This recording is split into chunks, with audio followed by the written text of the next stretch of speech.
Hey guys, welcome back to my channel. Today we're quickly checking out the Toshiba 3-cup rice cooker, and honestly, this little guy is small, but powerful. If you live alone, in a dorm, or just don't cook huge batches, this is perfect. It cooks 3 cups uncooked rice, which gives you about 6 cups cooked. Ideal for 1 to 3 people. Now here's what makes it interesting, it's not just for rice. You get 8 cooking functions: white rice, brown rice, oatmeal, mixed grains, steam, porridge, slow cook, and quick cook. That means breakfast, lunch, dinner, handled.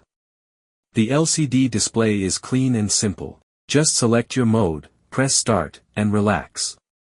And the non-stick inner pot? Super easy cleanup. No sticking. No stress. What I liked most. The rice texture, fluffy, evenly cooked, no burnt bottom. Of course, it's not made for big families. But for small kitchens? It's a smart, space-saving solution. Final thought, if you want something compact, affordable, and reliable, this Toshiba rice cooker definitely delivers. Sometimes small appliances make the biggest difference.